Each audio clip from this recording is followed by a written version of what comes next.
धीरे-धीरे पाँव кричит ночная птица. Музей побрался в том, тем, кого не встречал.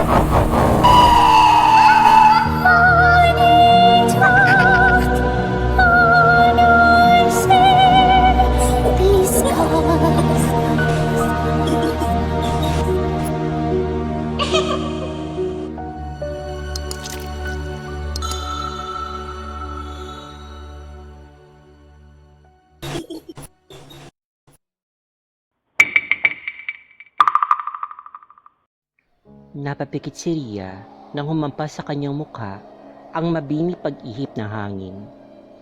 Tila iyong gamot na biglang nagpagaan sa bumibigat niyang pakiramdam.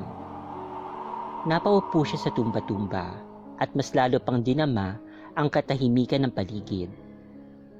Malapit na siyang dalawin ng antok na bigla siyang tawagin ng kaibigan. Ria, kamusta na pakiramdam mo? Bungad nito habang may dalang tray na meron ng isang basong orange juice at macaroni salad. Inilapag ng babae ang dala sa misitang gawa sa kawayan. Mapait ang tingin niyang lilingon si Alba. Hindi ko alam kung dapat pa ba akong mabuhay mula sa aksidenteng yon, Alba. Nakaligtas nga ako, ngunit hindi si Jay. Paano na ako ngayon? Saan ako patungo? Isa na lang ako ngayon. Aniya at pinipigilan ng sariling umiyak. Hanggat maaari, nais niyang pigilan ang bugso ng damdamin. Nilapitan siya ng kaibigang si Alba at niyakap. Baka nakakalimutan mo, Ria. Naririto pa ako. Hindi kita pababayaan. Anito habang panay haplos sa kanyang buhok. Isang linggo lamang ang nakakaraan mula nang maaksidente ang sinasakyang kotse nila ng nobyong si Jay. Nahulog sa pampang ang sinasakyan nila at sumabog. Ngunit bago yun, nakagapang pa siya palayo sa kotse, habang dead on the spot naman ang nobyo. Pero Alba, bakit kailangan mawala si Jay? Bakit? Bakit kailangan mangyari sa amin to? Bakit kailangan siyang patayin ng kakalaban niya sa negosyo? Ani ni Ria at hindi niya na napigilang magpupiyok ng tinig. Hanggang ngayon, apektado pa rin siya sa sinapit ng nobyo. Ang kalunos-lunos na itsura nito, ang nakakaawa nitong mukha na puno ng paghihirap at pagkaligo sa sariling dugo. Hanggang ngayon, bumabalik iyon sa kanyang balintataw upang maghatid ng bangungot. Kung sana'y pwede lang balikan nakaraan. Hindi ko hahayaang mamatay ang pinakamamahal kong si Jay. Deklara niya sa kaibigang si Alba. Ria, patay na si Jay. Kaya na pang gawin natin. Hindi na siya mabubuhay pa. Hindi na natin may babalik. Pakiusap, wag mo nang pangarapin bumalik sa panahong nangyari ang trahedyang yon. Mariing wika ni Alba at padabog siyang iniwan. Napapuna sa mukha niya si Ria na wala biglang bigat ng kanyang dibdib. Bakit kakaiba ang pagkakasabi ni Alba sa kanya tungkol sa bagay na yun? Tila may laman. Tumayo siya at paikay-kang tinungo ang hagdan pababa. Inilapat niya ang pinto ng silid na tinutuluyan bago humakbang pababa ng hagdan. Napatigil pa siya nang may nakitang babaeng palingon-lingon sa paligid bago mabilis na tinungo ang isang silid sa kapatiyad na pumasok. Pagkapilid ng pinto, agad niya itong sinundan. Sa pagkakalam ni Ria, mag-isa lang sila sa mansyon ni Alba at pumupunta lang ang tagalinis tuwing Sabado ng umaga. Kaya alam niyang silang dalawa lamang ni Alba ang nasa mansyon dahil Lunes pa lang kasi ngayon. Bahagya pa siyang napaigtad nang sa pagsandal niya sa pinto, bahagya yung bumukas. Sumilip siya. Walang tao. Kaya naman dahan-dahan niyang tinulak pabukas ang pinto. Iniingatang huwag makalikha ng ingay. Nakita pa niya ang pagsabog na nakakasilaw na liwanag, bagay ito dahan-dahan naglaho. hanggang sa lumantad sa kanya ang kabuuan ng library. Napalingalinga siya. Nasaan yung babae? Pumasok siya at tumiretso sa isang nakabuklat na bungkus ng papel. Napakunot pa si Ria na makitang itsura niyon. Isang lumang kalendaryo. Binasa niya ang taon kung saan ito nakahinto. January 5, 1860. Anong klaseng kalendaryo ba ito? Usal niya sa kanyang sarili. Pinuklat-buklat niya yon at napagtanto niyang hindi yun isang ordinaryong kalendaryo.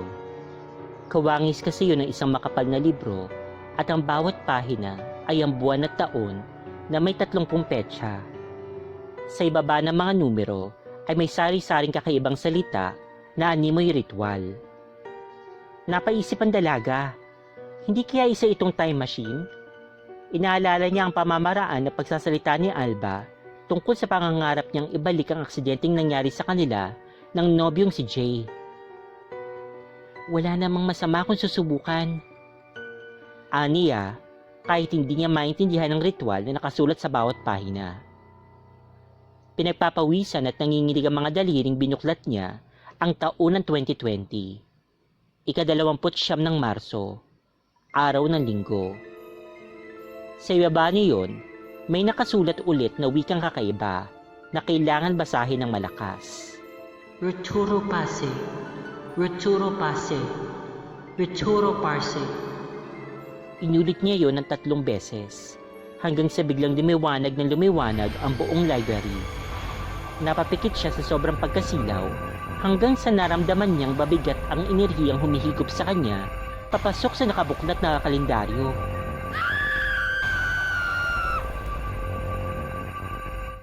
March 29, 2020.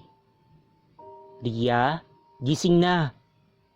Naramdaman ni Ria na may pamilyar na boses na yumuyugyug sa kanya. Nakapikit na bumangon si Ria. Nakarinig na naman siya ng pamilyar na boses na tumatawa, kaya bigla niya dinilat ang kanyang mga mata. Gulat at pagkabigla ang rumihiso sa kanyang mukha nang tumabad sa kanyang nakakalokong itsura ni Jay. Jay! Natumba ang binata na bigla niya itong daluhungin at mahigpit na niyakap. Jay! Buhay ka! Aniya, nakikinataka ng binata. Okay ka lang ba, Ria? Of course buhay ako. Ano ba pinagsasabi mo?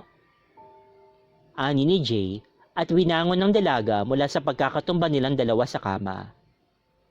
Hilam sa luha ang mga mata ni Ria, kaya naman labis na nagtaka ang lalaki. Hey, may problema ba? Concern niyang tanong at inabutan ng tubig ang dalaga. Sa isip-isip naman ni Ria ay naroon ang pinaghalong tuwa at pagkamangha. Totoo ang lumang kalendaryong yon. Makapangyarihan at nagawa kong maglakbay ulit sa nakaraan. Tumang-tumang wika niya sa kanyang isip. Ria? Napatingin ng dalaga kay Jay. Baka sa mukha nito ang labis na pag-aalala. Tipid na tinginitian niya ang binata kahit na nag-uumapaw sa ligaya ang kanyang dibdib. Okay lang ako, Jay. Sigurado ka? Kailangan na natin maghanda. Ngayon ang biyahe natin pa Baguio. Ani ng lalaki na marahas niyang kinalingon. Di nang babigla ng kabangka niyang dibdib. Sa araw na yon, magaganap ang aksidenteng kikitil ng buhay ng nobyo. Jay, pwede bang huwag muna tayong tumuloy? Kinakabahang wika niya. Hanggat maaari, ililigtas niya ang nobyo sa napipinto nitong kamatayan. Walang maaari makapaghiwalay sa kanila, kahit si kapalaran pa. Napansin niyang biglang lumihis ang tingin ng nobyo. Tila ito nagtaka sa inasta niya at bigla na lang itong lumabas ng silid. Mabilis naman niya sinundan ng nobyo at naulinigan niya ang boses nito sa komedor. Alam ko. Pero paano ngayon yan? Kung talagang ayaw niyang lumakad ngayon, mabubulilyaso na naman yung mga plano natin. Saglit na tumahimik si Jay at pinakinggan ang kausap sa telepono. Plano? Mabubulilyaso? Nanuyo ang lalamunan ni Ria na bigla niyang naulinigan ang pangalan ni Alba. Ang babae pala ang kausap ni Jay. Alam ko, Alba, at ginagawa ko naman lahat para mabura lang siya sa landas natin. Tila aburidong wika ni Jay. Kakaiba na ang kinikilos nito, hindi gaya kanina. Sinasakal ng kaba ang dibdib ng dalaga. Inaalala niya ang pagkakadisgrasya nila ng nobyo at ang narinig niyang pakikipag-usap nito ngayon kay Alba sa telepono. Nais niyang sigurin ng binata at pagsasampalin nang marinig ang sumunod na sinabi nito. You have nothing to worry about, Alva. Ikaw lang naman talaga yung nag-iisang mahal ko. As soon as magtagumpay tayo sa gagawin nating aksidente kay Ria at mamatay siya, otomatiko namang sa ating mapupunta ang lahat niyang kayamanan dahil wala naman siyang ibang pamilya kundi tayong dalawa lang.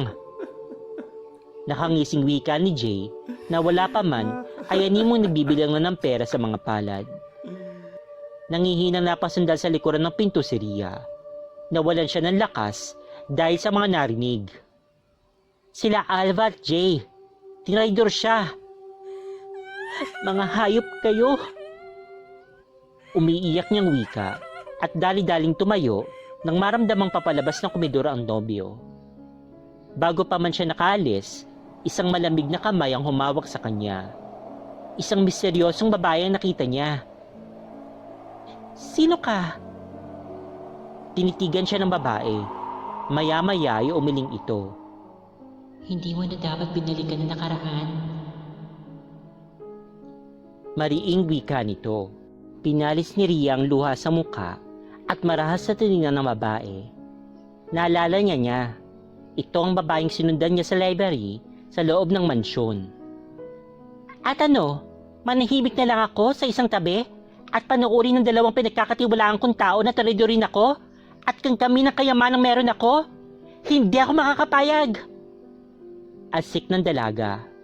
May mga bagay at pangyayari na hindi na dapat pakialaman. Gaano man ito kahirap pagdaanan, dapat ipaubayo mo na lang ito sa kapalaran. Umiiling pa rin ang misteryosong babae. At anong gusto mong gawin ko? Manahimik na lang ako habang dahan-dahan akong pinapatay ng mga taong inakala kong kakampi ko? Bakas ang galit sa magandang mukha niya nang sabihin niya yun. Mahal na mahal niya si Jay, kaya hindi niya akalaing magagawa nito ang bagay na yun. Ang burahin siya sa mundo. Nasaan na yung mga pinangako nito? Lahat ba ng yun? Puro katangi isip lang ba? Tumahimik ang babae at tinitigan siya. Maya-maya, hinawakan nito ang mga kamay niya. Sa mga oras na ito, nalalapit ng inaakala nilang kamatayan mo. Kailangan na nating bumalik. Anito, at sa isang kumpas ng kamay, lumitaw bigla ang pamilyar na libro ng lumang kalendaryo. Ani mo may isip ang mga pahina na ito'y bumuklat ng mabagal.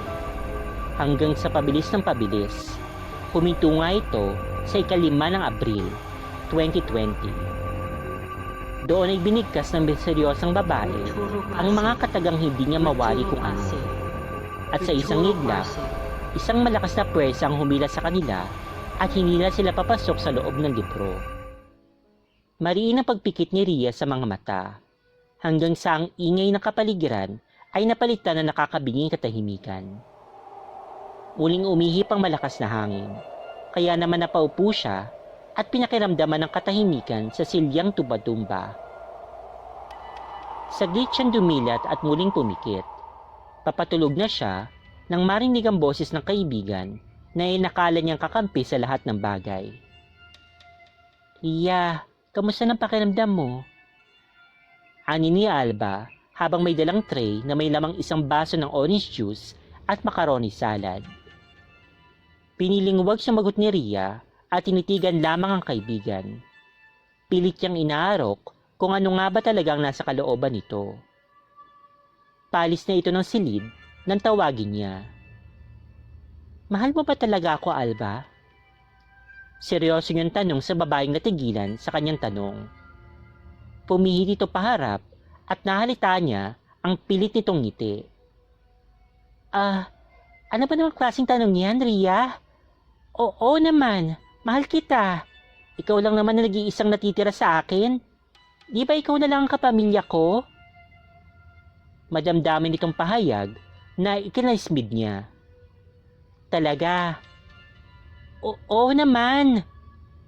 Halatang hindi mapakali si Alva. Naglumikot ang mga mata nito at tila nag-iisip kung paano may iiwan si Ria sa silid.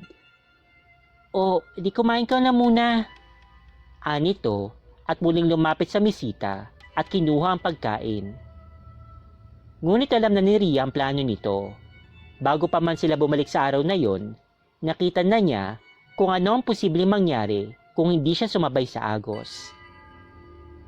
May laso ng pagkain na katakda nitong ipakain sa kanya. Nakangiti niya itong kinain. Napansin pa niya ang natutuwang titig sa kanya ni Alba.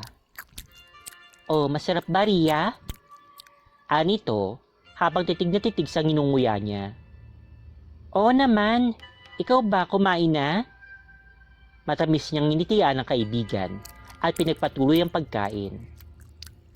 Hindi pa, sa kusina na lang ako kakain. Sagot nito at mabilis na nagpaalam.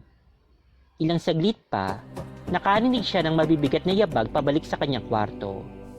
Marahas na bumukas ang pinto at tumambad ang nahihirapang mukha ni Alba. Ano ginawa mo? Ngumiti si Ria at inilabas ang makapal na libro ng lumang kalendaryo. Nakangisi niya itong pinakita kay Alba na biglang namutla. Simple lang.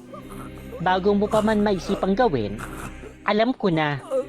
Kung abalik ako sa mga araw na may kakaibang nangyari, Alba, at lahat ng mga paghihirap na dinaranas ko, kagagawan yung dalawa ni Jay. Matalim niya itong tiningnan bago lumagok sa hawak na basong may lamang juice. Pinagpalit ko lang naman ang inumin natin.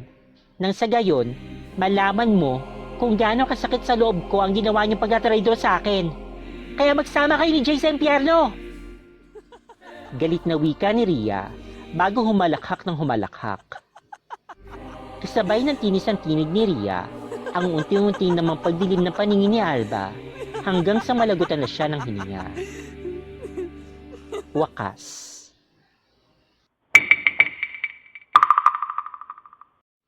Sa baryo Ginawas, puro mga aswang nakatira. Meron silang mga kinikilalang hari at reyna. Ang hari at reyna ay may mga anak. Si Eugene ang panganay at prinsipe. Pangalawa si Pauline at ang bunso ay si Marvin. Nais ng hari na makapangasawa ng kanyang panganay na anak at dapat kauri nila.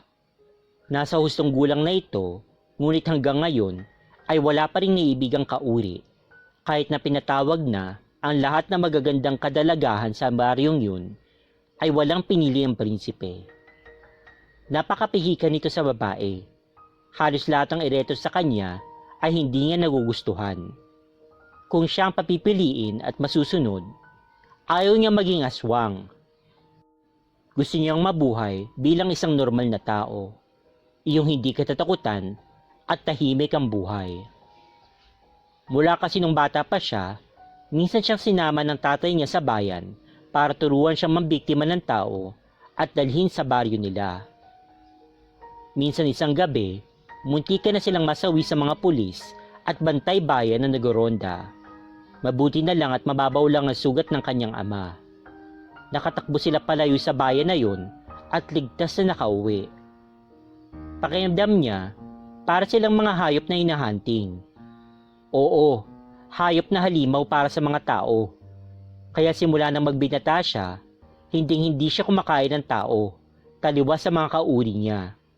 Tanging mga hayop lang ang kanyang kinakain. Samantala, sa kabilang bayan, nakatira si Fiona sa piling ng kanyang madrasta. Hindi siya maganda, tulad ng ibang mga kinababaliwan ng mga lalaki. Pangit ang itsura niya. Dahil sa itsura niyang yun, madalas siyang binubuli sa school. Napapaiyak na lang siya sa tuwing pagtitiripan siya ng mga kaklase. Pinaglalagyan ng bato ang bag niya o di kaya pati buhok niya nilalagyan ng bubble gum at dinuduraan. Tinis niya lahat ng mga pangalipusta sa kanya.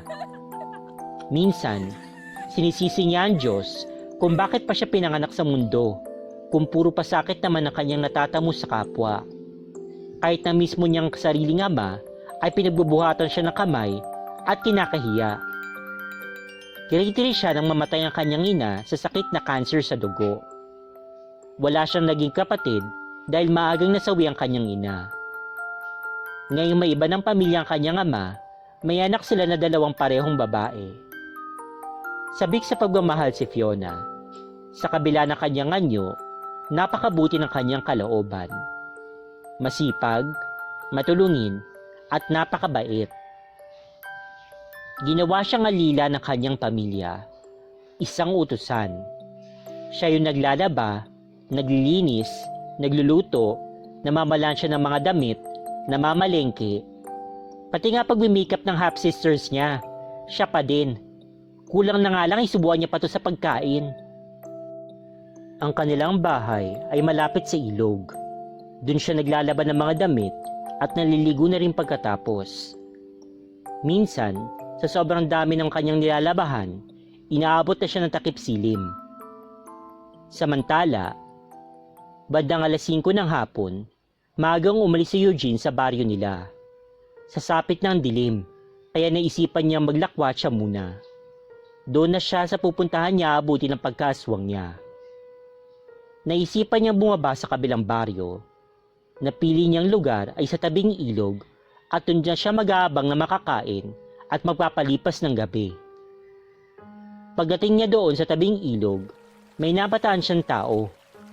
Nilapitan niya ng kaunti dahil nakatalikod dito sa kanya. Isang babae, sapagkat mahaba ang buhok nito. Naglalabay ito at tila nagmamadali sa ginagawa, kaya hindi naman siya namalayan na papalapit. Pinagmasdan niya ito. Ang suot nito ay puting duster na spaghetti strap at kahit nakatalikod ito, mababakas sa kanyang maputi at makinis na balat. Na-curious siya kung ano itsura nito pagharap. Excited siya na makita. Naghintay pa siya ng sandali. Mag-aalas 5:30 na ng hapon ng mga oras na yun. Nagdidilim na. Kaunting oras na lang, malapit na siya magbago ng anyo. Maya-maya pa, natapos na sa ginagawa si Fiona. Nagmamadali na siya dahil magdidilim na. Napapaluhan na siya kasi gagabihin siya. Nabalitaan ni Fiona na dun sa bayan na may mga aswang nga daw na sumasalakay at pumapatay ng tao. Doon yun sa may ilog na ganap. Nakita ni Eugene na tumayo na ang babae at nang humarap, muntikan pa siyang mabuwal sa pinagkukublian na makitang itsura nito. Kung hindi lang siya aswang, baka tumakbo na siya palayo. Mas mukha pa itong aswang kaysa sa kanya. Maya-maya, nagbago ng anyo ni Eugene. Nagkakaroon na siya ng malalagong balahibo at ang mga kuko niya unti-unting humahaba. Ang mga ngipin niya ay tumutulis hanggang ang mukha niya ay nagbago na at naging pangit. Hindi pa nakakalayo si Fiona nang marinig niya ang tila isang mabangis na halimaw sa kinaroroonan niya. Kinikilabutan siya. Mangiyak-iyak siyang nagmamadaling tumakbo, dala-dala ang mga basang nilabhan.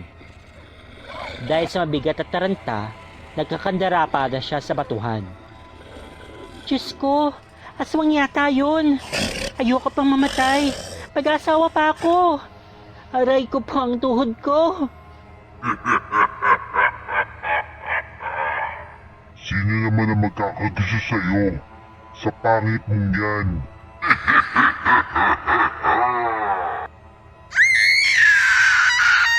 Huwag mo akong kainin. Parang awa mo na. Ikaw pa talaga natakot sa akin. Bakit kita kakainin? Ang pangit-pangit mo. Naiinsulta si Fiona sa tawa at panalait ng aswang sa kanya. Pakiramdam niya, kahit aswang ay napapangitan sa kanya at kinukutsa ang itsura niya. Grabe ka naman manlait. Porky ba ganito ang itsura ko? Hindi na pwedeng ibigin at mahalin? Siguro nga tama ka. Kahit sino, walang gustong tumanggap sa akin. Mabuti pang mamatay. Tumulo ang luha ni Fiona sa labis na hinanakit sa dibdib. Nakita ito ni Eugene. Nahabag naman ang binatang aswang sa dalaga. Mukha namang mabait ito kahit pangit ang itsura. Pasensya ka na sa nasabi ko. Patawad ko na saktan ko yung damdamin mo. Ako nga pala si Eugene. Hindi na natakot si Fiona sa aswang, saka wala na siyang pakialam kahit kainin pa siya ng aswang. Mas gusto pa nga niyang mamatay na lang. Tumalikod na siya sa aswang. Teka sandali. Ano bang pangalan mo? Pwede ba tayong maging magkaibigan? Tumigil sa paghakbang si Fiona. Napagtanto niya na bakit hindi siya makikipagkaibigan. Total ito pa lamang ang unang magiging kaibigan niya at mukha namang mabait ito dahil hindi siya kinain ito kanina. Fiona, ako si Fiona. Kinagagala kitang makilala, Fiona, at maging kaibigan. Gayon din ako. Maraming salamat hindi mo ako kinain. Hindi ako kumakain ng tao. Mga hayop lang yung kinakain ko. Kaya huwag kang mag-alala. Okay, salamat. Sige Eugene, gabi na. Siguradong bugbog sarado na naman ako nito sa madrasta ko. O sige ha, magkita na lang tayo ulit. Nagmamadali na siyang humakbang palayo kay Eugene. Teka sandali. Baka maswang ka dyan. Iatid na lang kita sa inyo. Habol na sigaw ni Eugene. Hala, aswang na naman? Hayaan mo na nga lang silang kainin ako. Narinig ni Fiona ang sigaw ni Eugene, ngunit nagpatuloy na siya sa paglalakad. Samantala, nagandap na ng makakain si Eugene dahil gutom na siya sa sariwang karne ng hayop. Ngunit walang hayop na nililigaw sa kinaroroonan niya, kaya lumipat siya sa maraming bahay. Maghahanap na lang siya ng manok o di kaya kambing. Pagdating ni Fiona sa bahay, sinalubong kaagad siya ng madrasta at ng kapatid sa ama. Bakit ganyan ka lang pangit ka? Ang tagal-tagal mo sa ilog? Gutom na kami. Wala pang sinaing at ulam. Pasensya na po, Tita Rose. Ang dami po kasing labahin. Aba! At sasagot ka pa? Bilisan mo na at magluto ka na. Nagugutom na kami. Bakit po hindi na lang sila Myrna at Vanessa ang nagsaing? Gutom na po pala kayo. Wala naman po kayong ginagawa. Aba? At bakit kaming gagawa ha? Freak! Ikaw ang utusan dito at ikaw ang gagawa. Freak ka talaga. Saad ni Vanessa. Bilisan mo na nga, pangit ka. Tinadyakan siya ni Myrna. Tawanan pa ang tatlong bruha. Walang nagawa ang kaawa-awang si Fiona sa tatlo, kundi ang sumunod. Tiniis niya ang lahat ng yun dahil sa kanyang ama. Ayaw niyang iwan ang ama niya dahil mahal niya ito. Ang ama na lang niya ang kanyang pamilya. Tulo ng tulo ang luha ni Fiona habang nagluluto. Pagod na siya sa kalalaba ng sangkaterbang labahin. Gutom na rin siya. Nanginginig na siya sa gutom. Hindi pa kasi siya kumakain ng tanghalian.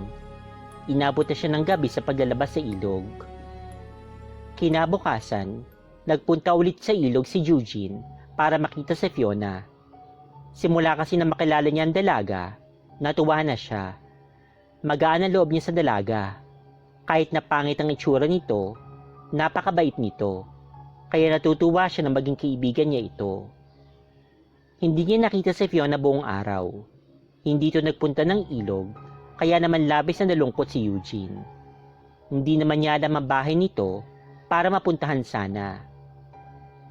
Araw-araw pumupunta siya sa ilog para abangan si Fiona, ngunit walang Fiona ang dumarating.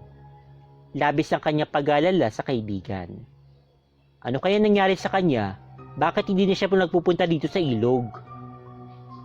Nagpasya siyang hanapin ng dalaga. Umaga ng 9:00. Baka nandito lang ang bahay nun malapit sa ilog. May nakita siyang bahay at pinuntahan niya ito. Malayo pa lang siya, tanaw niya na may 3 babae. Sinasabunutan at pinagtatadyakan ng isa. Dali-dali siyang lumapit doon upang saklolohan. Nang makalapit na siya, nakilala niya kaagad si Fiona. Si Fiona yun ah! Hindi ako maaaring magkamali! Siya nga yun! Bakit siya sinasaktan ng mga babaeng yun? Dali-dali niyang sinaway ang dalawang sila Vanessa at Myrna. Hoy! Tigilan niyo ang pananakit sa kaibigan ko! Saad ni Eugene, saka inagaw si Fiona. Nagtaka si Fiona sa binata. Kaibigan? Wala naman akong kaibigan tao ah. Nakakunot ang noo niya na nakatingin kay Eugene. Wow ha? Kaibigan? Iyan may kaibigan? In fairness, at ang gwapo mo. Napaka-ilusyonado mo talagang freak ka. Saad ni Vanessa, saka sinabunutan niya siya nito. Ngunit sinangga ni Eugene at naitulak niya ang babae. Sa susunod na saktan niyo pang kaibigan ko, may kalalagyan kayo sa akin. Hinila ni Eugene si Fiona palayo sa dalawa. Sandali, sino ka ba? Bakit mo ako pinagtatanggol? Hindi mo ba ako namumukhaan? Ako lang to si Eugene, yung kaibigan mo. Lumabas ang madrasa ni Fiona. Hoy Fiona, malandi ka talagang babae ka at may kasama ka pang lalaki. Manang-mana ka talaga sa nanay mong haliparot. Pumasok ka dito at marami ka pang gagawin. Ngunit sa halip na pumasok si Fiona, hinatak na siya ni Eugene palayo sa bahay. Teka, saan mo ako dadalhin? Nasasaktan ako. Ay sorry, doon tayo mag-uusap sa walang makakakita sa atin. Naganap sila ng pwedeng maupuan. Nung nakakita na sila na walang gasilong tao, umupo na nga sila. Bakit ka ba nila sinasaktan? At bakit mo hinahayaang gawin nila sa'yo? Ano ka ba? Hindi ka man lang lumaban. Hindi ko din alam, Eugene. Simula ng bata pa ako, sinasaktan na ako. Dahil ba sa ganitong itsura ko? Anong kasalanan ko sa mundo kung bakit pinarusahan ako ng ganito? Sana hindi nilang ako sinilang at nabuhay pa kung ganito lang din naman ang buhay ko. Pagod na ako, Eugene. Kung alam mo lang, tinitiis ko na lang ang lahat dahil sila yung nagpapakain sa akin at saka nagpapaaral. Hindi ako makaalis sa kanila. Wala akong mapupuntahan. Saka siya pa, sino naman yung tatanggap sa akin sa ganitong itsura? Sumama ka sa akin. Ako tanggap kita. Ako magiging kakampi mo at magtatanggol. Magsama na lang tayo. Iwan mo na sila. Sigurado ka ba sa sinasabi mo? Hindi ka ba nabibigla? Ako? Tanggap mo ako na ganito ang itsura ko? Naawa ka lang sa akin, Eugene. Kaya mo nasasabi yan. Hinawakan ni Eugene ang kamay ni Fiona. Fiona, niwala ka. Totoong sinasabi ko. Maganda ka para sa akin. Ang panloob na anyo ang mahalaga sa akin, hindi ang panlabas. Mabuti kang tao at karapat-dapat kang mahalin. At isa na ako sa nagmamahal sa'yo. Mahal na kita, Fiona. Mahal na agad? Bago lang tayo nagkakilala ha. Sa totoo lang, simula nang makilala kita, natutuwa ang puso ko at hinahanap-hanap kong sayo na yon. Sa'yo ko lang yun nadama at napagnilay-nilay ko na mahal na pala kita. Simula nang hindi kita nakita sa ilog, hinahanap na talaga kita, kaya ito ako kasama mo. Nilapit ang mukha ni Eugene kay Fiona, saka hinawakan ng isang daliri ang baba niya at unti-unting hinalikan siya sa labi. Napapikit na lang si Fiona nang halikan siya ni Eugene. Hindi niya akalain na mararanasan niya yung ngayon. May nagmamahal pa pala sa kanya at tanggap siya. Mahal mo din ba ako, Fiona? Oo, Eugene. Mahal din kita. Nagyakap ang dalawa. Halika, ipapakilala kita sa mga kauri ko at mga magulang at kapatid ko. Nagtungo nga sila sa Baryo Ginawas. Pinakilala ni Eugene si Fiona sa pamilya niya at kauri. Pinagtawanan siya ng mga ito. Ang pangit na yan ang mapapangasawa mo, Eugene. Hindi natin siya kauri. Alam mo naman ang batas, di ba? Saad na nga man ni Eugene. Ama, mahal ko si Fiona at siya ang gusto kong pakasalan at paging asawa. Hindi sa mga kauri nating hindi ko naman mahal. Ako tanggap niya ako bilang aswang at tanggap ko rin siya kahit ano pang itsura niya. Hindi nagsasalita ang hari. Tutol pa rin ito sa desisyon ng anak. Ama, kung ayaw niyo kong tanggapin si Fiona, Kalimutan nyo na anak ako. Lalayo kami sa inyo at mamumuhay ng tahimik. Umalis na sila sa baryong yun at nagtungo sa malayong lugar sa bundok kung saan walang manlalait sa mapapangasawa niya. Doon sa bundok bumuo sila ng pamilya. Makalipas ng 1 taon, pinuntahan sila ng isa sa mga sugo ng hari. Pinapasundo sila upang ikasal at batiin ang kanilang anak na babae. Gustong makita at sabik-sapo ang pamilya ni Eugene. Isang blessing sa kanilang pagsilang ng isang sanggol upang dumagdag sa uri nilang aswang. Namuhay ng tahimik sila Eugene at naging masaya. The end.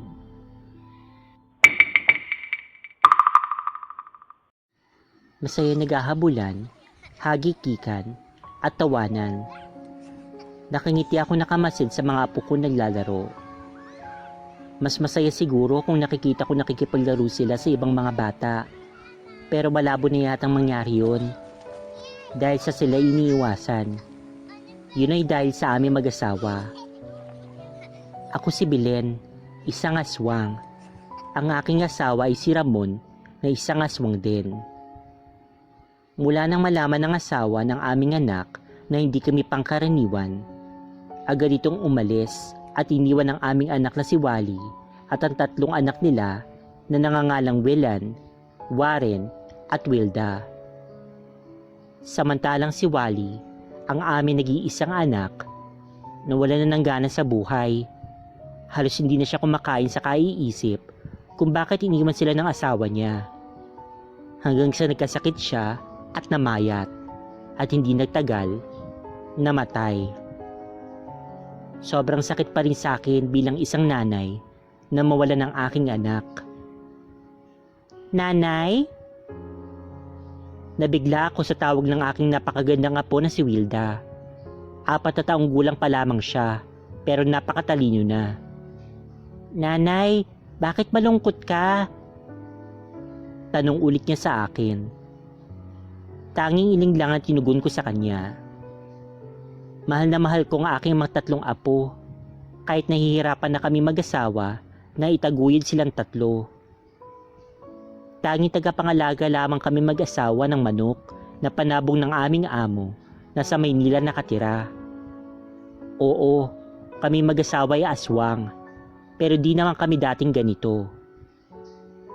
Si Ramon ay dating umiinom ng alak kahit saan, at doon niya nakuha ang pagkaaswang. Hinawaan siya ng kung sino man. Nung una, hindi ko matanggap ang nangyayari sa amin.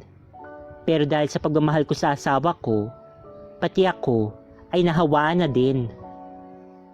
Naalala ko pa dati kung paano ako hinawaan ng aking asawa. Kasalukuyang natutulog kaming dalawa sa aming kwarto nang maramdaman kong dinidilaan niya ang aking punong tenga. Hanggang sa naramdaman ko na lamang na parang may kung anong likido na pumasok sa tenga ko. Akala ko ay tubig lang, kaya't hindi ko na lang pinansin. Hanggang sa mga sumusunod na araw at gabi, lagi na lang sumasakit ang tiyan ko sa hindi malamang dahilan. Parang may kung anong gumagalaw sa tiyan ko. 5 buwan pa ang nakalipas na parang may kumakatin na sa tiyan ko at palagi ako nakakaramdam ng gutom kahit kakakain ko lang. Hanggang sa pinilit ko ang aking asawa na magpa-check up sa ospital at kung baka ako'y may sakit na o baka may lumalalang ulcer. Pero ang tuhod ko'y nalambot nung sinabi ng aking asawa na ako'y walang sakit. Ang nararamdaman ko daw ay dahil sa sisiw na unti-unting lumalaki sa aking tiyan. Halos mapatay ko ang aking asawa dahil sa galit ko sa kanya. Kung bakit niya ako hinawaan ng sumpang sinasapit niya. Halos hindi ko matanggap na ako'y kakain ng kapwa ko tao. Hinawaan ako ng aking sariling asawa. Nagawa niya lang daw yun sa kadahilan ng baka iwan ko daw siya dahil isa na siyang aswang. Sa totoo lang, naisip ko na rin naman yun dati. Naiiwan ko siya. Pero naisip ko, sino mag-aalaga sa kanya kapag wala na ako? Sabay kaming humarap sa altar at nagsumpa ang till death do us part. Masasayang lang ang pangakong yun pag iniwang ko siya. Sa bandang huli, pinili kong damayan siya. Mahal na mahal ko ang asawa ko at pinangako ko sa aking sarili na sabay kaming mamamatay. Hanggang sa natanggap ko na rin at niyakap ang pagkaswang ko. Naalala ko pa dati, nung unang sinumpong ako ng pagkaaswang. Ang sakit. Sobrang sakit sa pakiramdam. Parang lumabas ang kaluluwa ko sa katawang ko sa sobrang sakit. Ang mga sumunod na pangyayari ay hindi ko na alam. Nagising na lamang ako sa tabi ng asawa ko. Sinalaysay niya sa akin kung anong mga nangyari sa akin. Napahugulgul na lang ako sa mga nalaman ko.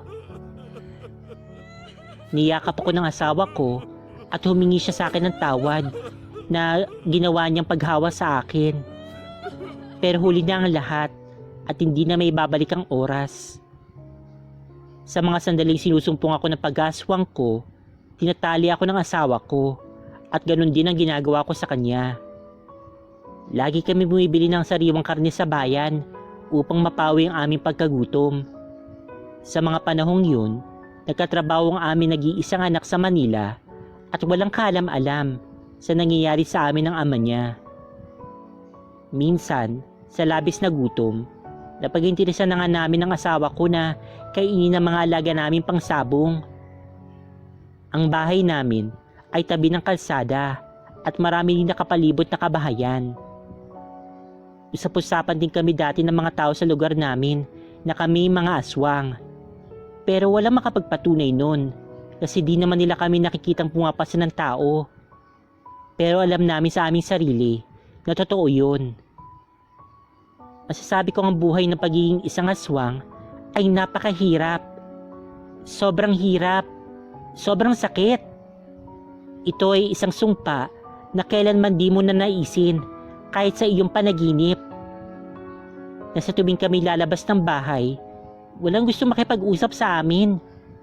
Lahat ng tao nakapalibot sa amin, iniiwasan kami. Meron namang iba, pero isang tanong, isang sagot. Kaya't minsan, mas ginugusto ko pang manatili na lang sa loob ng bahay kaysa lumabas. Ang dating mga kaibigan ko, hindi na rin dumadalaw sa aming bahay. Kahit magkasalubong sa daan, parang ilang na ilang. Isang araw, nasurpresa ako dahil bumili ng mini sounds ang asawa ko. Sinabi niya para daw may pag-aliwang daw kami kahit paano. Yun na nga ginagawa namin palagi. Nakikinig lang ng musika. Hanggang sa dumating yung anak naming si Wally galing Maynila, kasama si Janice. Pinakilala niya sa amin yung kasintahan niya na gusto niyang pakasalan. Malayo pa lang sila, naamoy ko na yung napakabangong pagkain na minsan ko lang naamoy sa tanang buhay ko. Hindi ko mapigilan tumingin at mapasulya palagi sa tiyan ng magiging daughter-in-law ko. Ganon din ang asawa ko. Pero pinigilan namin ang aming mga sarili na huwag matukso sa dinadala na aming magiging umagad o apo. Hanggang sa nanganak na nga si Janice sa aming unang apo na si Willan. Walang masiglan na kaligayahan yung pakiramdam nung masilayan namin ang aming munting anghel. Mahal na mahal namin ito. Sobra sa pagmamahal namin sa aming anak at apo. Siyang umaliw sa amin sa bahay. Hanggang sa mga anak ng pangalawa si Janice, si Warren, at ang pangatlo ay si Wilda. Doon na nagtataka si Janice dahil ni minsan walang dumalaw sa bahay namin upang tumingin sa aming mga apo. Sa probinsya kasi kapag may nanganak, maraming kapitbahay ang bumibisita at tumitingin sa sanggol. Kaya tinanong niya yung anak namin, pati na rin kami. Tanging tingin lang ang sinasagot namin kay Janice. Isang tanghali noon, hindi namin nalaman na lumabas pala siya ng bahay. Nagulat na lang kami nung pagdating niya sa bahay, agad-agad siyang nag-impake at umalis na lang na walang paalam. 3 buwan pa lang noon si Wilda.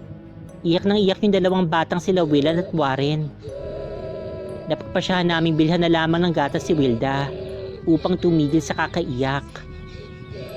Siguro nalaman at may nakapagsabi kay Janice ng magulang na napangasawa niya ay mga aswang.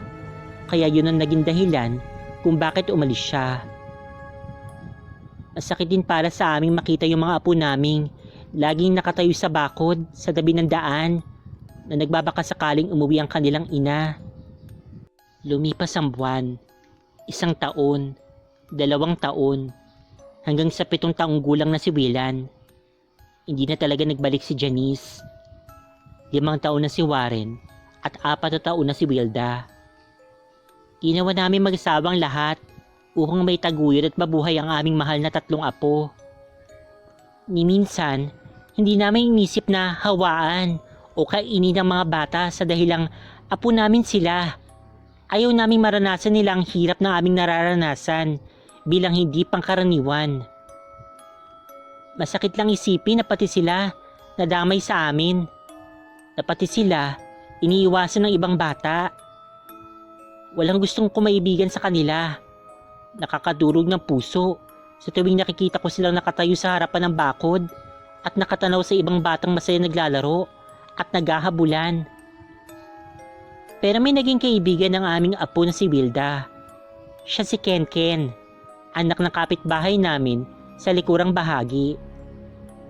4 na taong gulang din, pero ni minsan hindi pumasok sa bakuran namin kahit anong yaya ni Wilda. Di kasi pinapayagan ng ina na pumunta sa amin. Naglalaro na lang sila ng bahay-bahayan kahit may nakapagitan na bakod. Pero doon ko nakitang napakasaya ng apo ko. Sa isang pagkakataon, may nakikipaglaro sa kanya. Tuwing umaga, lagi nang nasa bakuran si Wilda at tinatawag si Ken. Agad naman dumarating yung bata at sila'y nagtatawanan. Laking pagsisisi ng aking asawa. Kung hindi lang niya sana hinawaan ng sumpa. Kung may babalik lang sana namin ng panahon at oras. Sana masaya kami ngayon. Sana buhay pang aming anak. Sana masaya ang pamilya nila ng asawa nitong si Janice at ng aming 3 apo. Ngayon, sinisikap namin mag-asawa na mabigyan ng magandang buhay ang mga apo namin. Kaya napagpasyahan namin lumipat ng lugar at bahay kung saan walang makakakilala sa tunay naming pagkatao. Sa lugar kung saan hindi kami mapag-uusapan ng mga tao. Sa lugar kung saan makakapaglaro at magiging masaya ang aming 3 anghel. Ako si Belen, isang aswang, pero sana'y wag yun naman kaming husgahan. Hello Spooky Dolls, good evening.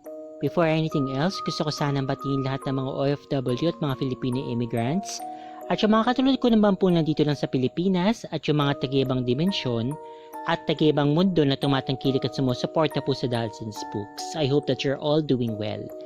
Okay, so again, before I start the discussion, paalala lang po na ito pong mga kwentong binasa ko po para po sa gabing ito ay lahat po ay mga likhang isip lamang. So, imagination, fictional. So, okay, pinangungunahan ko lang po kayo, baka po kasi magsabi na hindi makatotohanan, hindi totoo or gawa-gawa lang. Yes, gawa-gawa lang po talaga at saka dahil nga po fictional nga po siya.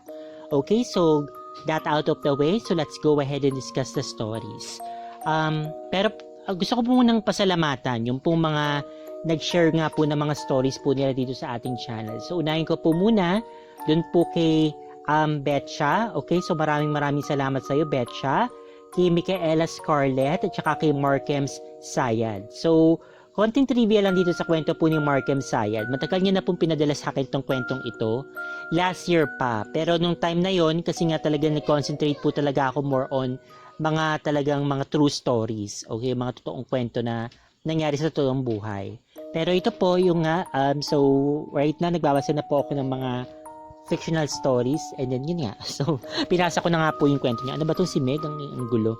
But anyway, so let's go ahead and discuss nga isa-isa. So, unahin muna natin yung sa lumang kalendaryo. Okay.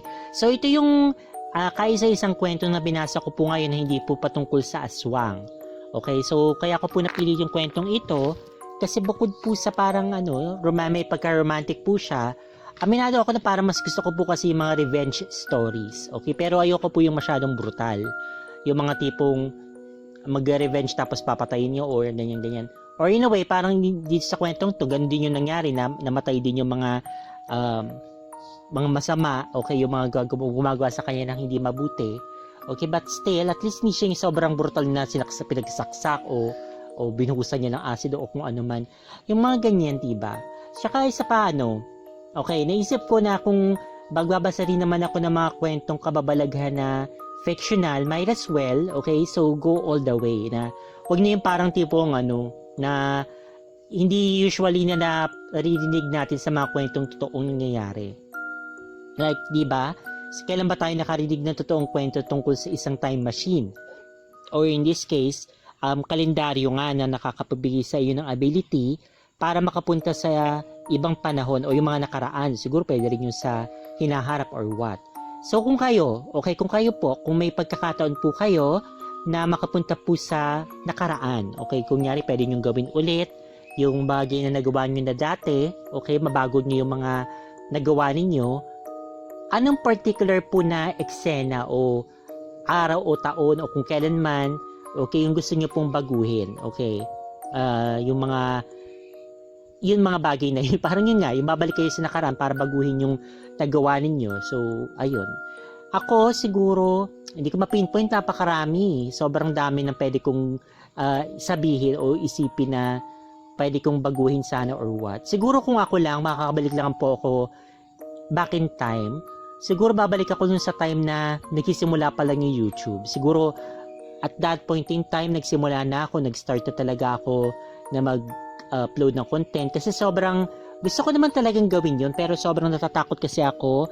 Yung pinangunahan ako ng takot na baka wala naman tumangkilik ng mga content ko, baka hindi naman ako, baka mapahiya lang ako, mabuli lang ako or what. So yun, kaya pinagpaliban ko na pinagpaliban. Pero if I could go back in time, siguro yun. So gagawin ko na mag-upload na ako, mag-start na ako ng uploading, and then yun.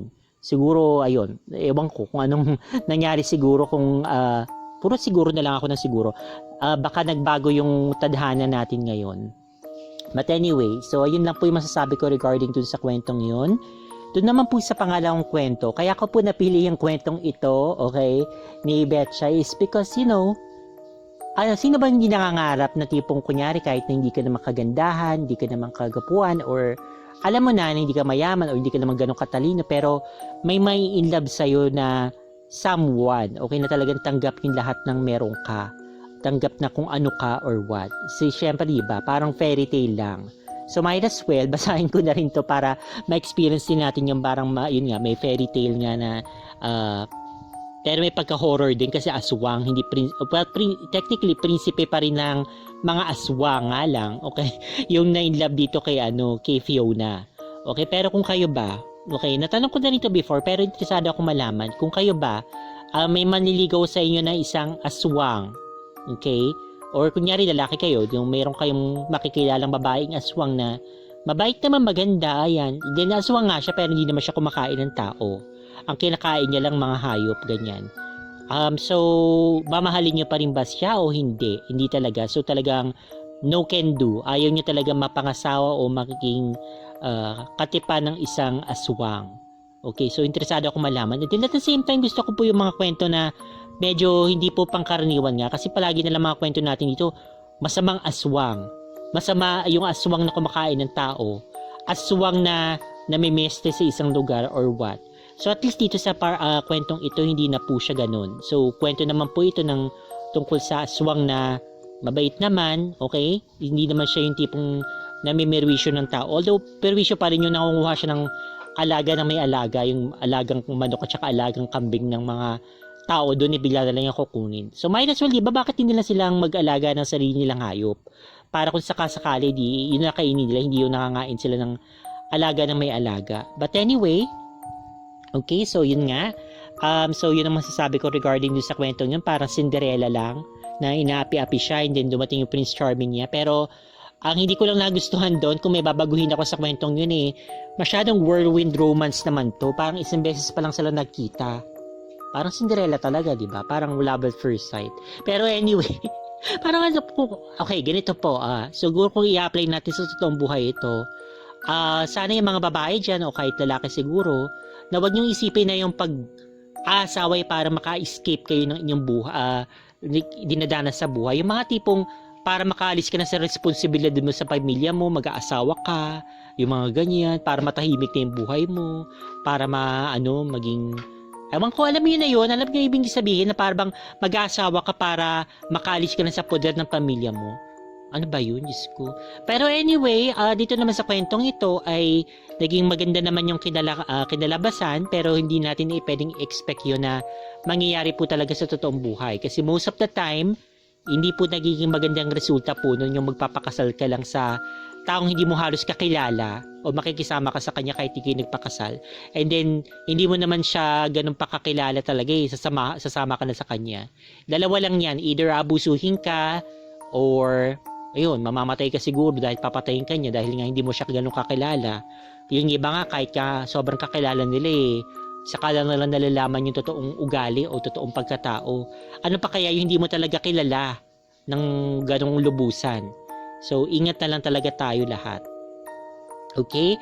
And then dun sa pinakalas na kwento naman, regarding naman ito dun sa mag-asawang aswang nga. Okay? So, gusto kong yung kwentong ito, kasi nga, katulad nga ng sabi ko, medyo hindi siya pangkaraniwan. Okay? Sa mga usual na babasa natin. So, more on sa insight ng aswang na okay, yes, naging aswang sila pero hindi nila yun ginusto at pinipilit naman nilang maging mabuting nila lang. Okay, ganyan. So, hindi naman sila namimiktima ng tao, hindi sila kumakain ng mga kung sino-sino dyan or what, mga hayop lang yung kinakain nila na kung tutusin parang almost the same lang naman ng mga taong normal. Kumakain naman tayo ng hayop, diba? Siyempre niluluto natin pero sila sariwa nga lang. Yun ang pinagkaiba nila. Pero yun nga, nilalayuan sila, iniwasan sila ng mga tao, okay, ng mga kapitbahay nila, syempre hindi natin sila pwedeng masisi. Kasi mali naman nila, diba, na mabubuti silang aswang na hindi sila kumakain ng tao at saka syempre ayaw nilang mahawa or what.